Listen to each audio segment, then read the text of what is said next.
Hi, my name is Ken Hood. I am your host for this contemplative summit, and I am so excited to welcome and greet Dr. Richard Beck. Richard Beck is the professor in the Department of Psychology at Abilene Christian University and is the senior fellow of the Landon Saunders Center for Joy and Human Flourishing. That sounds amazing, Richard. Richard also teaches in the Doctor of Ministry programs at Fuller Theological Seminary at Abilene Christian University. He has written an incredible number of books, a fantastic blog, the Experimental Theology blog, but we're going to be talking to him today about his recent book on joy. Richard, it is great to see you and welcome you. Oh, excited to be with you. Yeah, looking forward to this conversation. I am. You take a contrarian view towards joy, I think, in the best kind of way, and I'm curious to just start out with your sense on our current state of mental unhealth and what is it? How do we get here? Yeah. Well, I don't think I'm bringing news to anybody to say that we're seeing just a lot of disturbing things in kind of the mental health context. Sociologists are describing deaths of despair on the increase, deaths due to suicide, overdose, and liver disease due to chronic alcoholism. In fact, I just read a study about Gen X and how their mortality statistics are going up due to alcoholism. And so a lot of troubling things there, but anxiety, depression, suicide risk, a lot of that. And again, that's not news to anybody. And yeah, we're also seeing more people in therapy, a greater openness about being in therapy, very positive. It used to be stigmatized, but people are willing to talk about it. More people than ever on antidepressant or anxiety medication. And so we're well treated in certain sense. Not saying we're not have challenges in mental health access, yet it seems like things are getting worse and worse. And so, yeah, my book was written to try to summarize some of the research on what's called positive psychology, to maybe diagnose a little bit of what's going on and offer some helpful suggestions about the way forward. Because you actually, I mean, I don't think I'm overstating this to say that you might suggest that it is the very therapeutic culture that we have itself that is contributing to the challenges instead of healing and helping us out of them. Yeah. Yes? Yeah, I want to be delicate about that. Yeah, you're right. And I think therapy can be like very, very beneficial. But I do think there are strains of therapy that have affected our culture that have left us stuck within ourselves, and have kind of exacerbated a ruminating self-referential loop in ourselves that hasn't quite given us the skills that we need to get out of our heads. No. And so I do think there are kinds of therapy, and they vary in their effectiveness out there. But I do agree that I think going back to Sigmund Freud, that our modernity, the last 100 years or so, has been given some advice about how we seek psychological well-being and resiliency. And that advice has been, you're going to find the answer by going inside of yourself and by doing a deep dive inside of yourself and figuring yourself out, and then reemerging from that subterranean exploration with the answers. And we've done that for a couple generations. And my argument is that exploration has often fragilized our mental health rather than stabilized us. And I want to kind of hold on to this point of Freud looking and attending to the inner voices, which you beautifully address this with CBT and then ACT therapy. But I want to hold that because then you also give us William James, which I did not know that the great William James gave us a formula for self-esteem, Yeah. Yeah. which I think is something like self-esteem equals our success divided by, and I forget the unusual word he uses, but it's like by our goals, right? Mhm. Right. Self-esteem is like how well I'm doing, which is a measurable number of how successful I am compared to others over my goals. And that for you, what you use the image of like a bicycle pump, uh, pumping up a car tire. Yeah. So yeah, so one of the examples of trying to seek mental health through um, self-regard is kind of what I'm indicting here. That the therapeutic recommendation is self-esteem, and I think we're starting to be alert to the problems with self-esteem culture. Because yeah, go to the very first definition of self-esteem offered by William James, famous American psychologist. That yeah, self-esteem in the initial definition is yeah the ratio of your successes to your pretensions or your goals. And as I put it, that is obviously a variable metric because a lot of us don't reach our goals. A lot of us get stuck. We get derailed. We experience setback or failure or heartbreak, and our self esteem in those moments reflects that. It doesn't anchor our well being. It just reflects the quality of our lives at that time. And because of that variability, our mental health has been going up and down in accordance with how our life is going. And so that's just one aspect of trying to get at. Yeah, and I give the story of a bike pump. One day I went out to my driveway and I saw I had my tire was like partially flat, not completely flat. And it was just I just wanted to put a little bit of air in it before I drove it to like an air pump. And I didn't have one of those electric pumps that I could plug into my car. And as I was pondering my predicament, I noticed that the valve of the tire fit my bike pump valve. And so I love that. I would do this. I had this brilliant idea. I was like, hey, I'll just do it manually. I'll just grab my bike pump. So I went out and grabbed my bike pump. Then I learned two things that day. You can totally do it. You can inflate a car tire with a bike pump. Second thing I quickly learned in the Texas heat is it's exhausting. You can do it, but you're out there just working on that bike pump. And I kind of use it in the book as a metaphor for self-esteem that we are working feverishly at rehabilitating our self-assessments. Putting that affirming sticky note on the window, right? Keeping talking back to the negative voices in my head, trying to fill myself with positivity. But that has proven to be, I think a lot of us can testify to this, just an exhausting project. Never ending, Never right? ending. Yeah, never ending. Exhausting. And you bring up this hero complex notion, these stories that we are finding ourselves in. And my favorite one, and as a book author, I was like, man, get out of my head.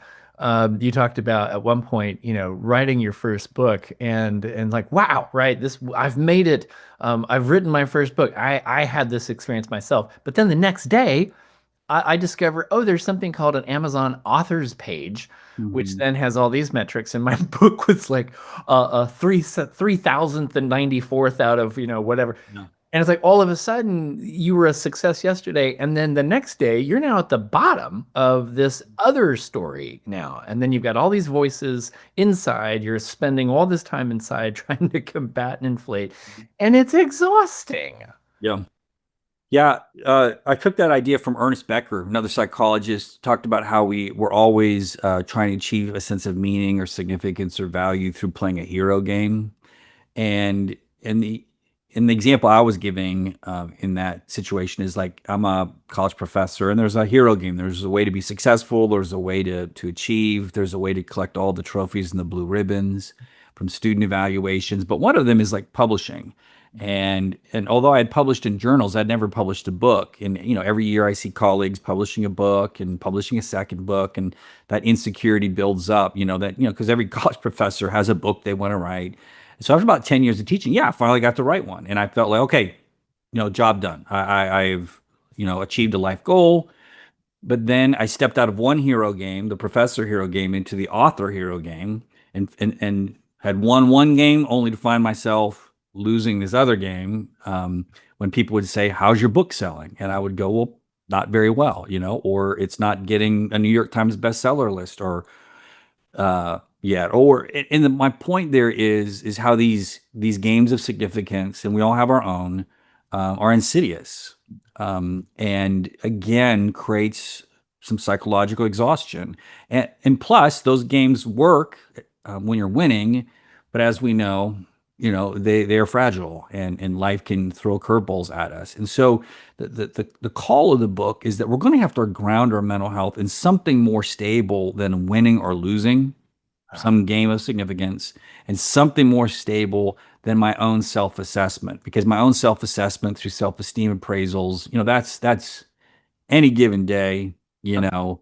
Like I'm a college professor. I teach statistics at 8 o'clock in the morning, and that is hard on your self-esteem to have to face a group of people that are like not interested in being there and are bored out of their minds, and you walk out of there going like, well, I'm horrible at my job. Like it's just awful. So I gotta find my value outside of that feedback from my my students. There's got to be other things I attach my worth to. And you take us in the book to this fascinating adventure that opened my eyes significantly about positive psychology and Yeah. the shift as you have articulated it away from Freud's invitation to kind of just be in there with the voices inside Hmm. to a different way of being. Can you tell us about that? Yeah. Well, I think some people might know about the fruits of positive psychology because for the last 30 years, it's been about 30 years going on now. There was this turn in the discipline of psychology from kind of the disease model, focusing on mental illness and its rehabilitation, kind of bringing people out of the pit and restoring them back to normal. But psychologists, so they have all of this technology from assessment, diagnosis, treatment. Can we take all of that scientific apparatus and focus on the positive, like going from neutral to optimal? And so that's why it's called positive psychology. What can we learn about the science of joy, science of flourishing, science of well-being? And so for 30 years, psychologists have been after that. And some of the fruits of that have reached into the broader mental health culture. Like I'm sure most people are familiar with practicing gratitude. Well, that comes out of positive psychology, those findings that, some of the happiest people in the world are grateful people, or research on mindfulness, and how that's a huge thing right now. Again, that kind of comes out of positive psychology. So a lot of the fruits of the science have leaked out into the broader mental health conversation out there. But what I wanted to do in my book is kind of see a theme that had been emerging over the last 30 years to tell a story that all of these little recommendations like on gratitude or flow states or mindfulness, or now awe is a big thing right now, wonder and awe and transcendence. Like I felt like all of that research was had a moral to it, or had a kind of an overall recommendation, and I kind of wanted to tell that story in the book. Yeah, and you do with this sense of, I mean, this is how you get us, I think, outside of this morass of being trapped in the self to the transcendent, to the other. I'm particularly curious because I've I found myself smiling in some funny ways in that like you and I think have found ourselves in a very similar space with regard to the occasional voice that I will notice in my head of, oh, you messed that up or you didn't do this or what. We've wound up in a similar spot, but you've come at this in a very different a bit different pathway than I have. You chart this pathway through CBT and then ACT. And can you tell us about um, can you and the reason, and I'll ask this too, to say that Kathleen Norris notes in her book on acedia, the cognitive behavioral therapy CBT lined up with the Benedictines she was studying with, and I didn't understand her point at the time, but you helped me understand Oh, it. Yes, yeah. so walk us through this shift away from Freud's kind of focus on the personal voices to a different way of being with and towards them. Yeah. So the way I kind of structure the book is, we were talking about some of that earlier stuff where I talked about where the self has kind of collapsed in on itself. It has become curved inward. And so the first step is reversing that curvature, is to at least step back from the self a little bit, to gain a little bit of emotional autonomy, so I'm not as triggered but I can react react and adjust to my emotions with a little bit more objectivity. And so one of the big breakthroughs was the Aaron Beck's development of what's called cognitive behavioral therapy, which is probably the most well-validated treatment modality out there in the world. It works for all kinds of things, from addiction to mood disorders. He initially pioneered it with depression, but anxiety and all sorts of things. But he was trained as a psychoanalyst, right? He was a Freudian. And one of the things he noticed with his depressed patients is that when he asked them to kind of, go back to the kind of primal wound, to kind of revisit the trauma, that classic Freudian analysis, that people would often get stuck there and they would get re-triggered and re-traumatized, and people were actually getting worse or not making much progress at all. And he realized that Freudian move to kind of go back inside yourself was exacerbating what's called depressive rumination. And as we know now, depressive rumination is just one of the worst things that goes on for our mental health. And so, needing to stop that rumination, he talked about the need to get a little bit of distance, and to be a little bit more critical about and a little bit more aware of my automatic appraisals about situations, and to gain a little bit of emotional independence from those triggers.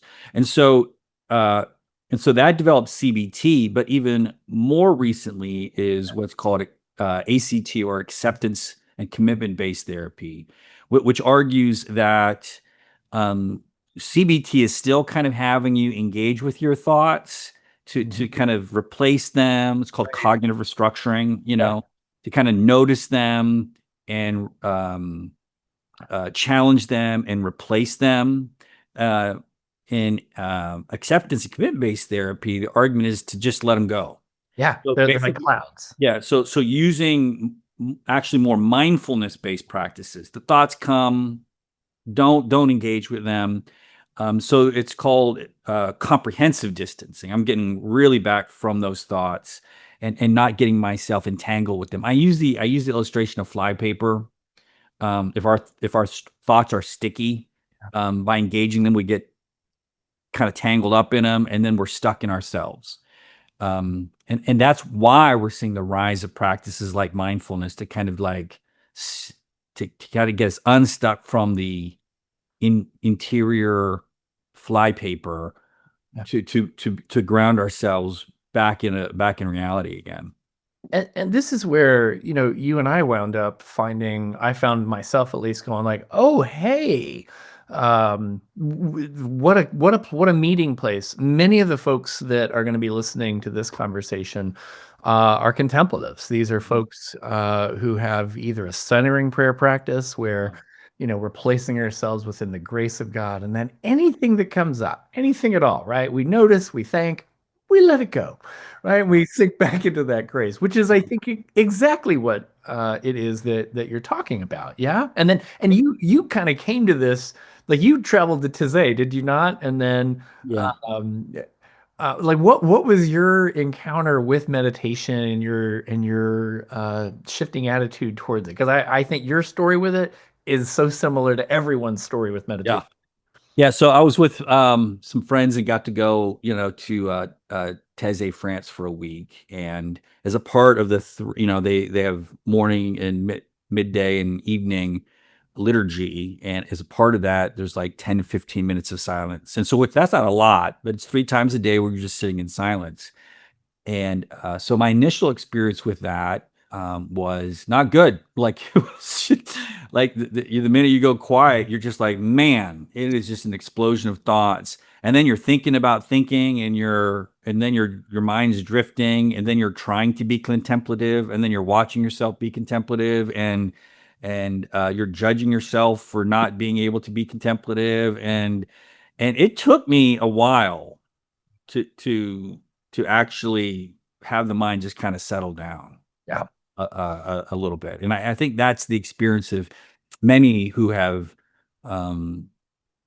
used contemplative prayer. It does take a while for the mind to quiet down. And there's techniques to do that. But even still, that quietness is easily disturbed, and we can find ourselves drifting off. Well, and there's a shift that happens that I think is really the place that you're hoping that we get to. And the shift that happens is, we initially start out in contemplative prayer thinking, oh, I'll have no mind, right? I'll empty my Mhm. thoughts, which of course none of us have that. And so it's just endlessly frustrating. The shift is when we go, oh, none of us have that. Meaning, when I sit, I'm going to be having voices come up. That's expected because that's Mhm. what the organism does. And then I allow them, right, to be, which is where wind up, where you go, yeah, the thoughts are there, but unlike Freud, we're not going to dwell on them. But then we are, and you talk about the silence, you talk about, Mhm. the other. There is a kind of contact made with something outside of ourself. I Mhm. think for you, I mean, that's where the sanity, the healing seems to be coming from. Yeah. Yeah. Uh, yeah. So mindfulness, just as a meditative mental health practice, is just becoming grounded in your body, being um, practices of mindfulness, or naming something you can feel or hear or see, and so you're allowing your senses to kind of bring you to your current environment, and kind of, again, get you out of your head. And there's some relief there. If you have chains of running thought, especially negativity, just stopping that rushing chain of thought gives the mind a little bit of rest and relief. And so, as a relaxation practice, it's very effective in that sense. But yeah, contemplative prayer is not just relaxation, right? You go in expecting an encounter with a voice, with the source of being, right? So if you're a spiritual person, you might name that anything from the universe, or the higher power, or God. But yeah, so in Teze, I'm going quiet for a purpose of not just relaxation training, but I'm going there for an encounter. In an encounter, I will be spoken to or addressed, and I'm trying to listen for that, and be available to that. And so, yeah, for me would complete the outward turn. I'm out of my head. I'm not engaging my thoughts, but I am then listening, expecting an encounter from a reality that is greater and other than my own. And it's relational. I mean, Mhm. this encounter is giving you, I mean, I can speak my own experience, which I think is similar for you, but I mean, it's establishing your identity in something beyond your performance, Yeah. right? And that seems to be what enables us to begin to even talk about joy. Yeah. Well, because one of the things I talk about at the end of the book is that one of the variables that psychologists have discovered that is highly predictive of meaning in life and psychological health, is this variable they call it different things, but they call it like cosmic mattering. They call it existential significance, and the words existential and cosmic are kind of pointing. Sometimes they just call it mattering, Mm. but by cosmic and existential mattering or significance, they're trying to point to something that is just a truth. It is just a cosmically, existentially the truth that your value is, well, it's just the truth. It's and that you have meaning and purpose. And and so that makes sense, right? That people have that durable conviction that their life has value and worth no matter what. Right, that does help them escape the ups and downs of the hero game or the project. So whether or not my books are selling or not, I still matter. Whether or not I feel like I'm a failure after my morning statistics class or not, my life still matters. That makes sense. But it is a little unsatisfactory, because the question is like, well, where does that conviction come from? And it also raises, for skeptical people who find a little woo woo, like, is that just another mind hack? Mm. Is this just a therapeutic? trick. Something you're doing to Yeah, am I trying to talk myself into cosmic significance? And this is one of the things I say very early in the book that struck me about Brene Brown's famous TED talk, her first TEDx talk that kind of launched her into superstardom. If your listeners have seen that, she talks about it in her shame resiliency research. She's trying to separate the shame resilient from those people who are burdened by shame. And she discovered that the only variable that separated those two groups was people who felt worthy of love and belonging, right? Or they had this sense of existential significance. And the people that had it were shame resilient. And people who lacked it are spiraling in shame. And as she describes that story, it kind of sends her into this kind of spiritual crisis because that next move isn't really psychological anymore.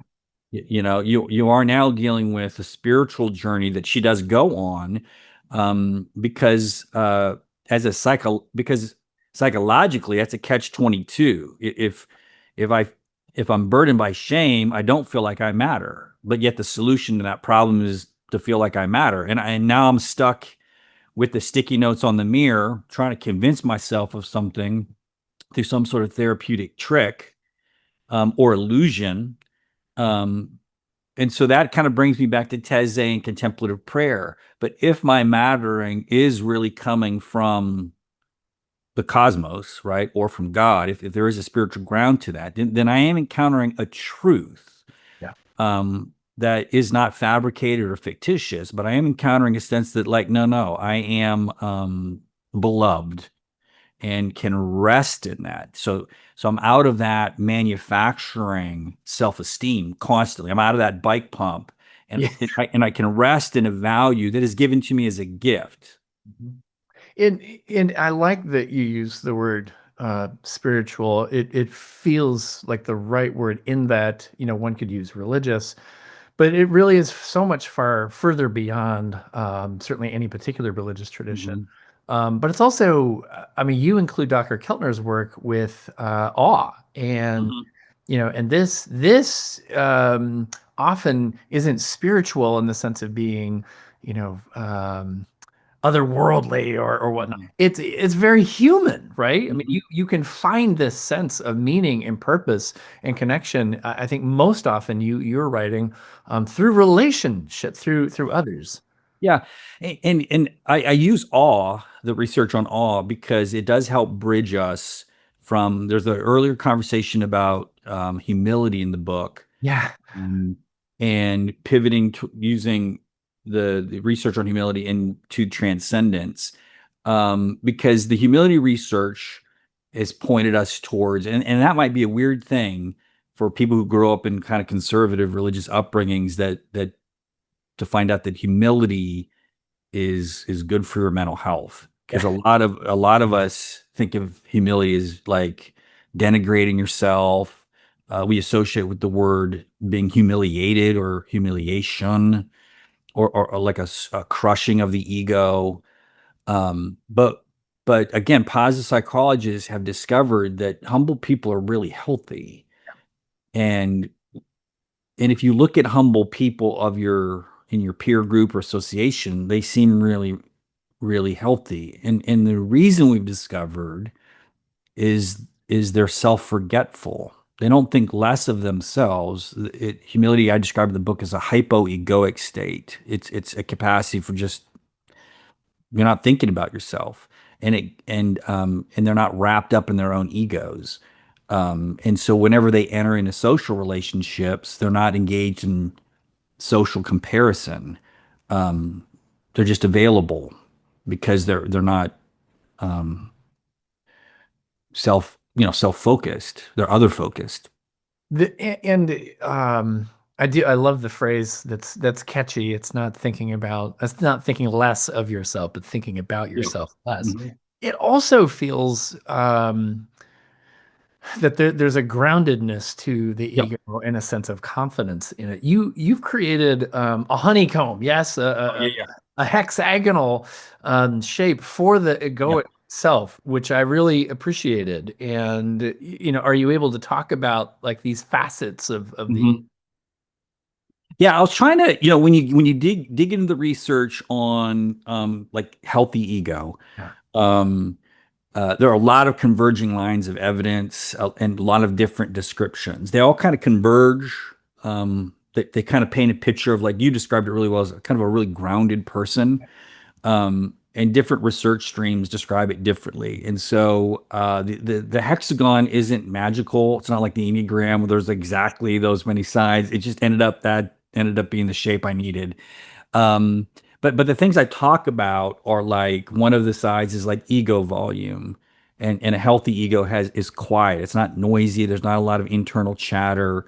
And practices like mindfulness help us with that. They turn down the volume knob, so it's a quiet ego. We've already talked about one. Healthy egos are self-forgetful. Yeah. Um, Orientation, right? They're not self-focused. They're able to be, other focused.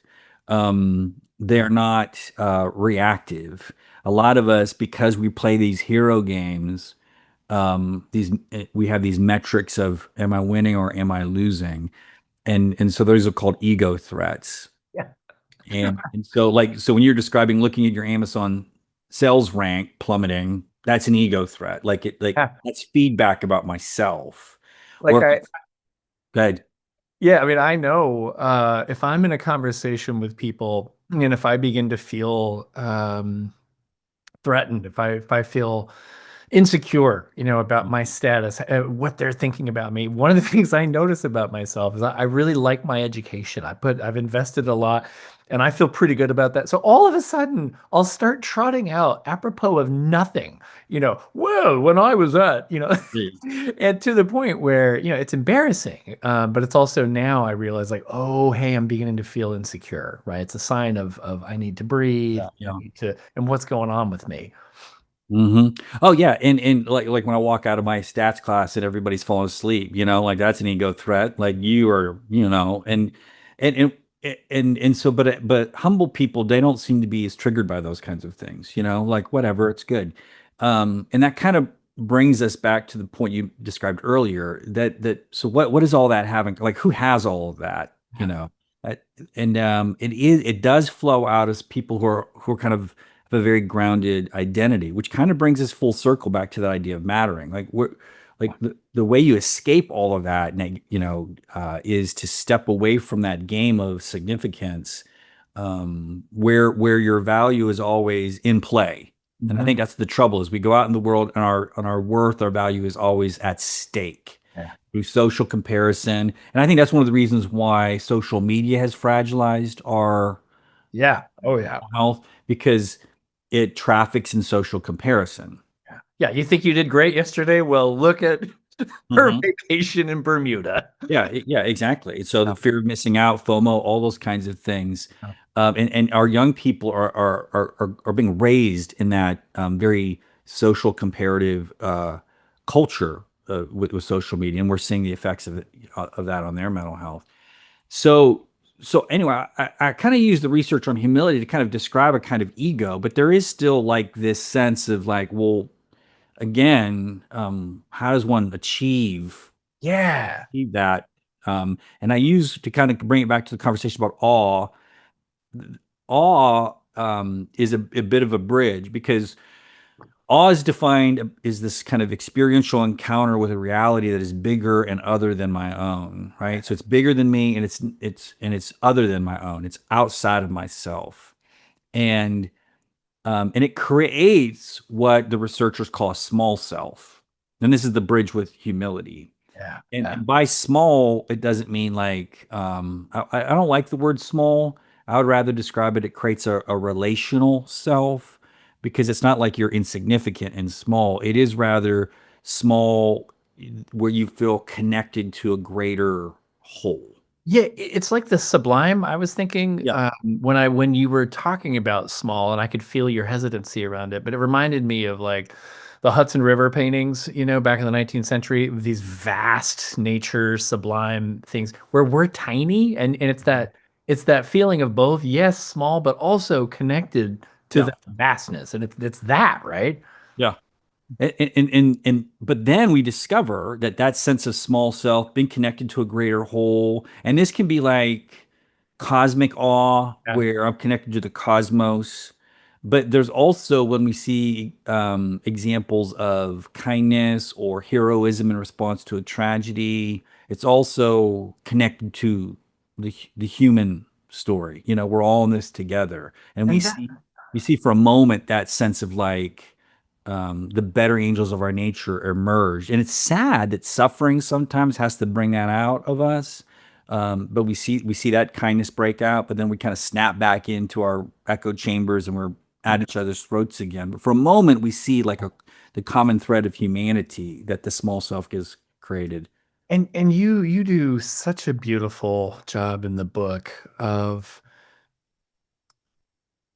giving us a story here and there of these personal encounters that you had. Because I was surprised, actually. I'm more of a nature person, a cosmos person, but it sounds like in the research, most people's experience of transcendence are human, are personal. Yeah. And like this is at the epilogue, the end of your book, but your story of Miss Beth, can you share a little bit about Miss Beth? Because Yeah.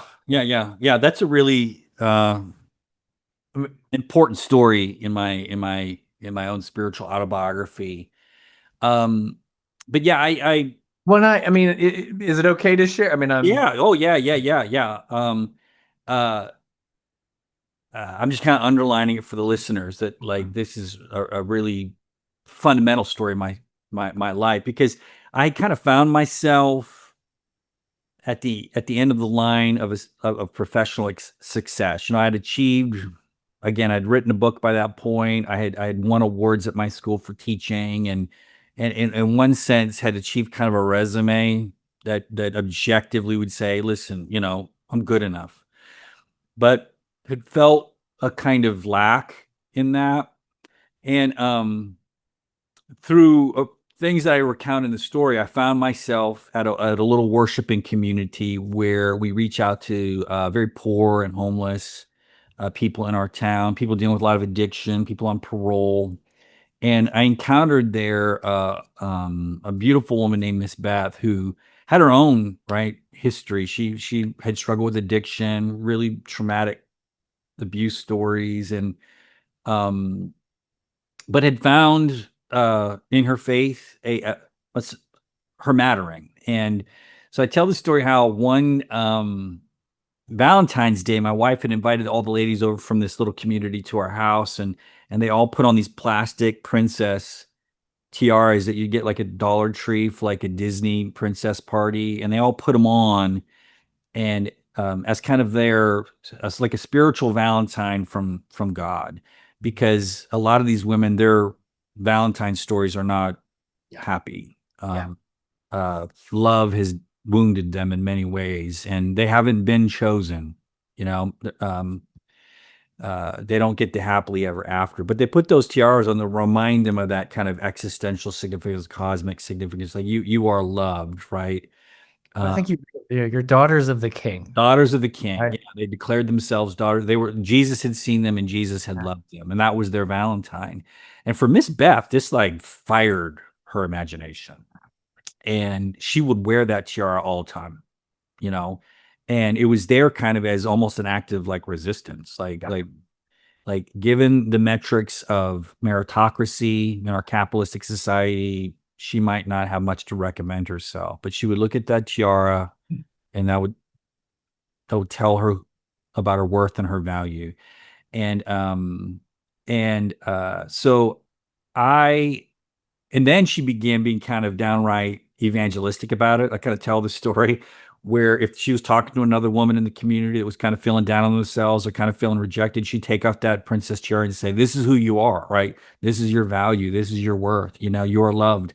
And then so the church like was involved in keeping her supplied with princess tiaras so she can kind of spread her message. And so I tell the story about how like during our worship time she would go off in a corner and kind of dance kind of by herself, and she would self-describe it as like just dancing with Jesus.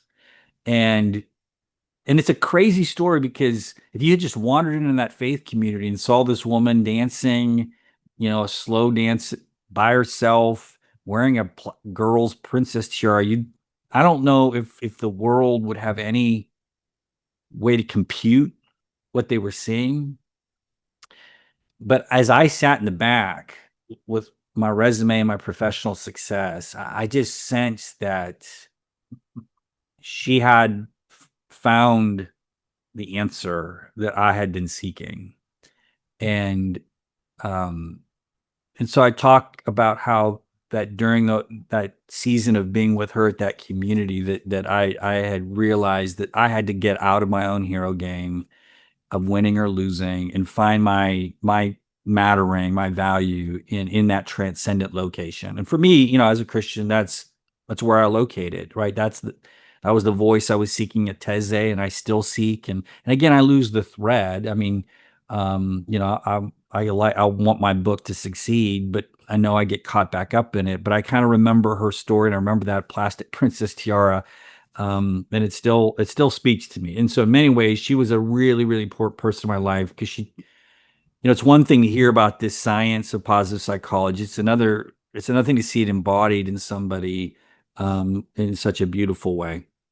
Yeah, it captured my heart.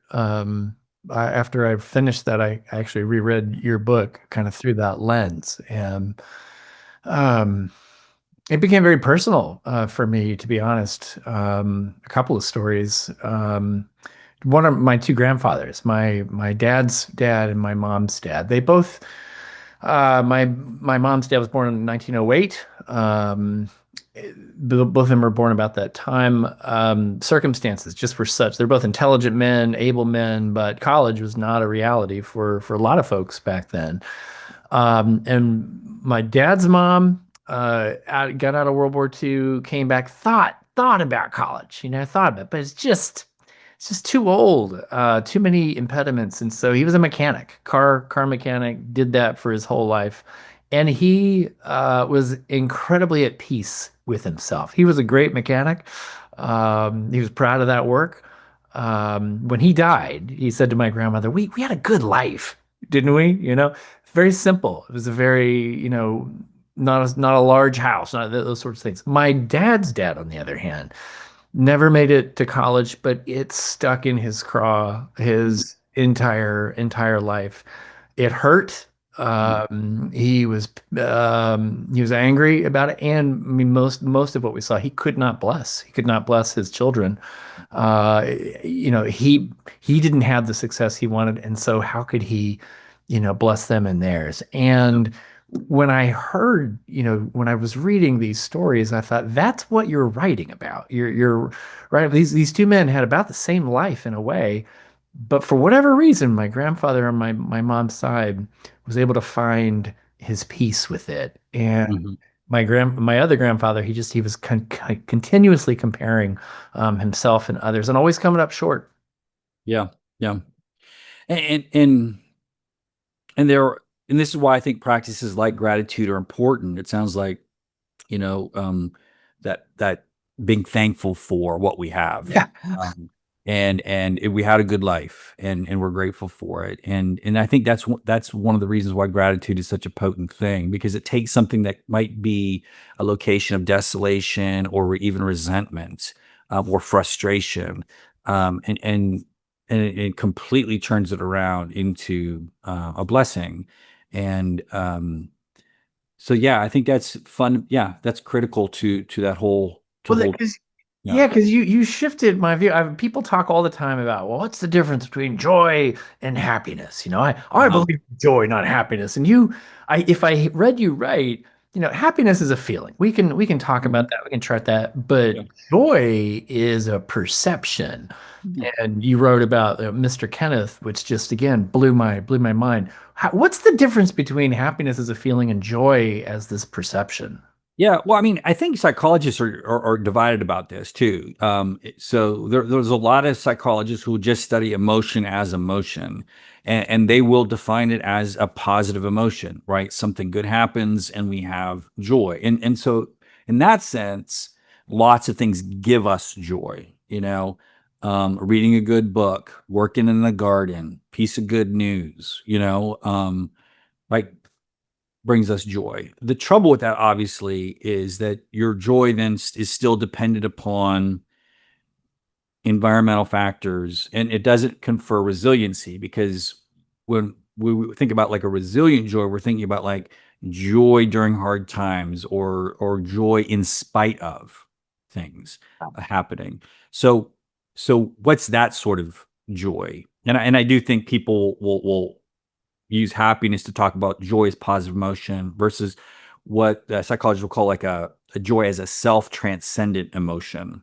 And that is more of a top-down process, because it is, as you point out, a meaning-making Mhm. process, and that's where we can have some control over our joy in our emotional life, because uh, by meaning making, we can tell a story and can invest our values in locations that give us a degree of stability, um, uh, when life isn't going so well for us, and gratitude also flows out of that.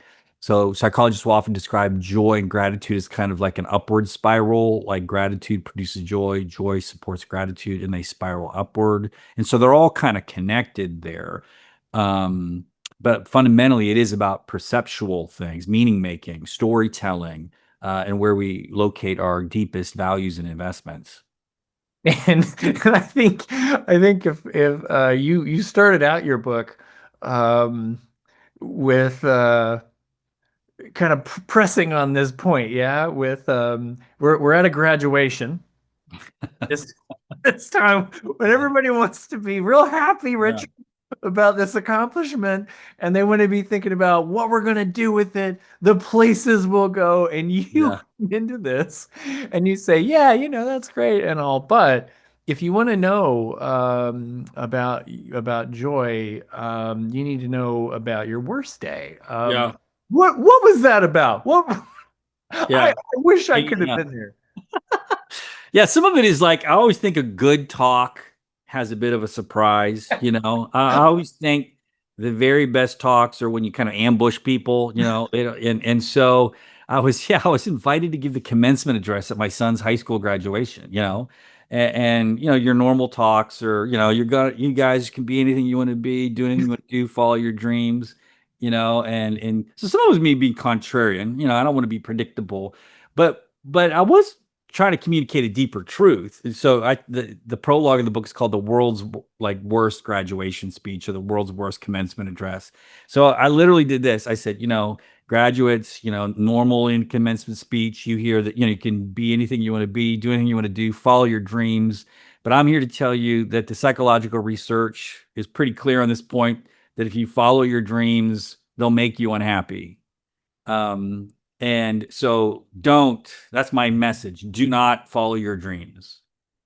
Yeah, Yeah. we're Yeah. And you could just see kind of everybody going like, oh man, this is uncomfortable shuffling. a Yeah, bad invitation here, you know. And that is true, by the it is way. true. No, Yeah.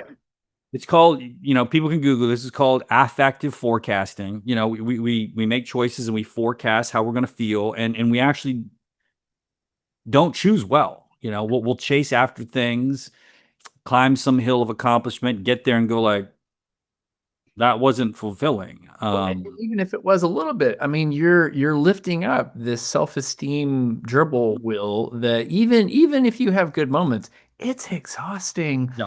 and Mhm. it's not sustainable. So Yeah. you're indicting that. Yep. And And, then and, and another thing psychologists describe is called the hedonic treadmill. yeah, That we just, even if it gives you a rush of achievement or pleasure, you got a little bit habituate to it, more. and you just stay stuck, and you just chase, and again, that's exhausting.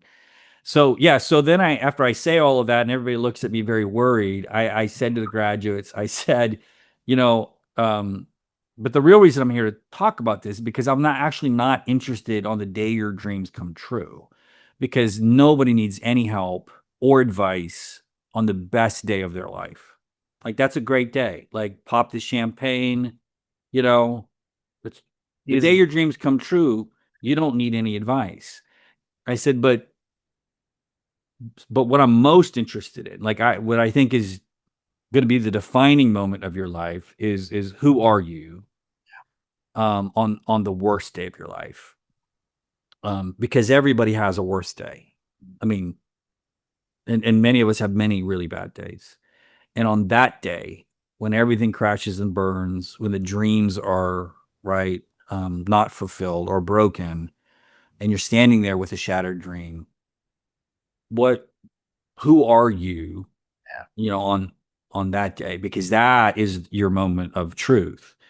And so that kind of that sets up the conversation that we've been talking to, because on that day you do need to be able to make a move towards gratitude or joy or toward mattering. That even here, my I still have a chapter to write. I still have a move to make. I still have um, um, a grounding of my worthiness, even in spite of that.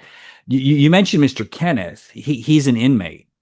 I'm a prison chaplain. In fact, I was out there just this morning, and I was talking about 50 guys um, this morning, and that was kind of where we came back to. Is there are I said there's kind of two kinds of guys out here. There are those guys that are still kind of resentful about the past. They're very past focused, maybe still blaming people for why they ended up where they've ended up.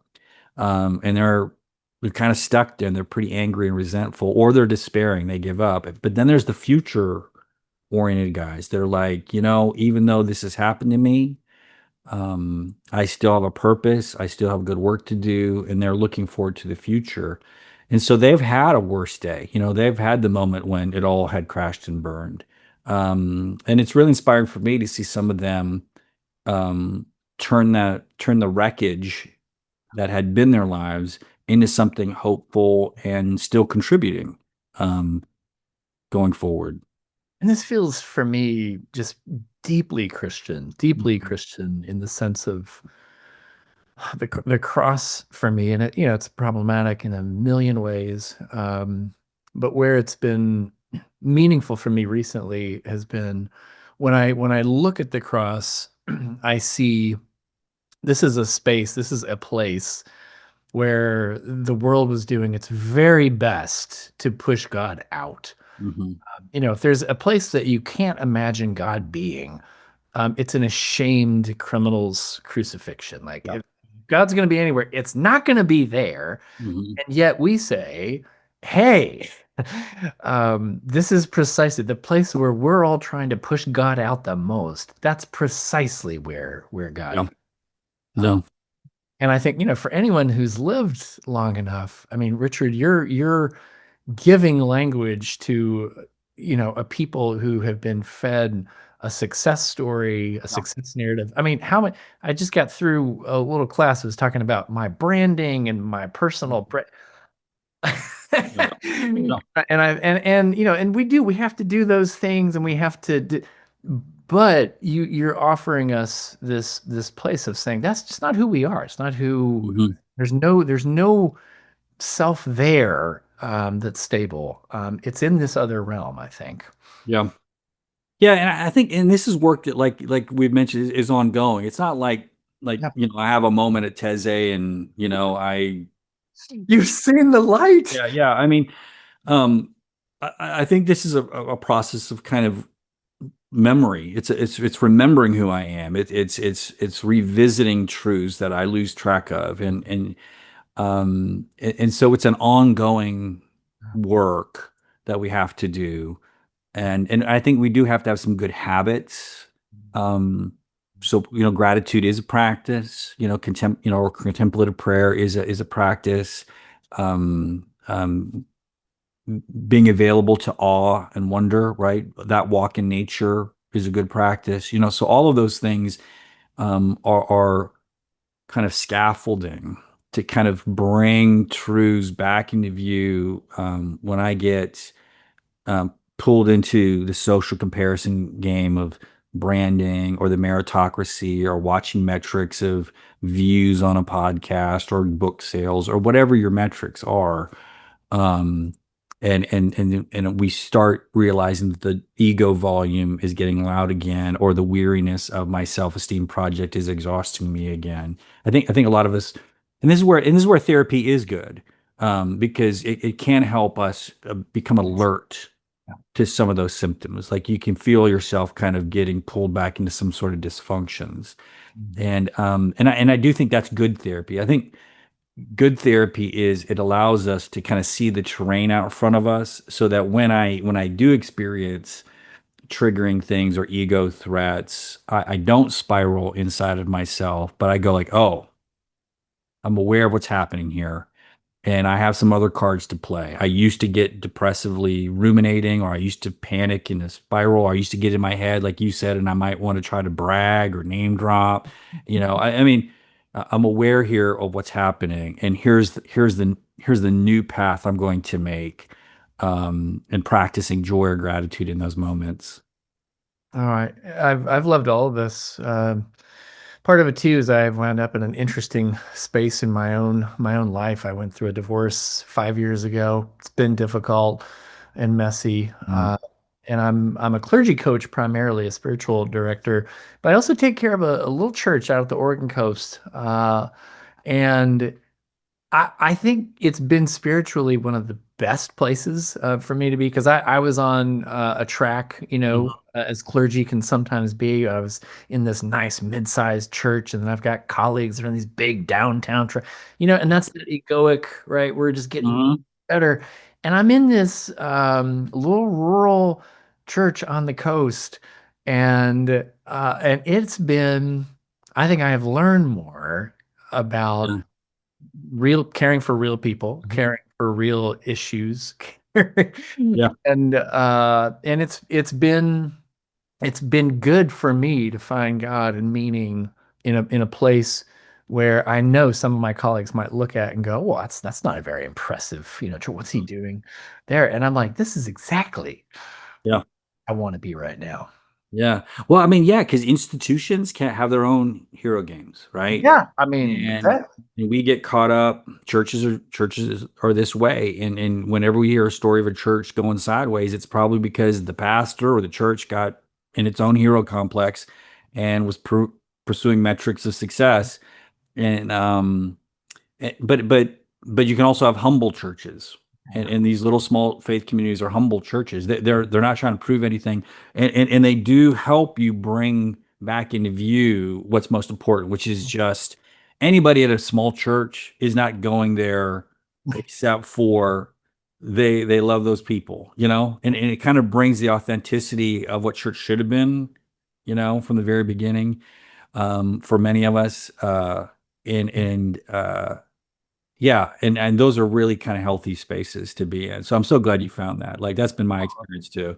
Yeah, it's been because we make room for each other, Yeah. and I keep telling them, I say, I mean, we're a little group, right? But the world Mhm. around us, I mean, what we're doing, making room for each other, space for Yeah.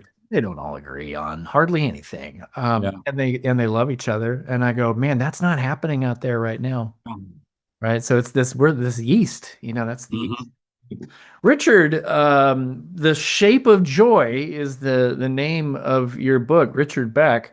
I loved it. I hope that has come through. Richard, is there anything you wanna leave us with? Anything you're wondering about? Anything you'd love for people to take from this as our time begins to be in closing? Yeah, yeah. I would just say, when people ask me, what we can do to practice joy, is, tell a bigger story. I think if you feel like you're struggling with anxiety, depression, maybe ask yourself if the story you're telling you about your life is gotten too small, and, Ah, and because it has gotten small, it's become vulnerable to metrics of winning or losing or significance. And so maybe step back in spiritual direction, or in therapy, or just in your own journey, to kind of maybe push that story out, um, in a bigger way, so that that story on the worst day of your life is a story that's big enough that it can carry you through that dark time. I could not love that more. I did a little bit of work with David White, that great poet, and you probably know these lines. He says, um, in sweet darkness, you must learn one thing. The world was made to be free and give up all the other worlds except the one to which you belong. Sometimes it takes the darkness and the sweet confinement of your aloneness to learn that anything or anyone that doesn't bring you alive is too small, Mm, especially a story that's yeah. too small. I love that. Yeah.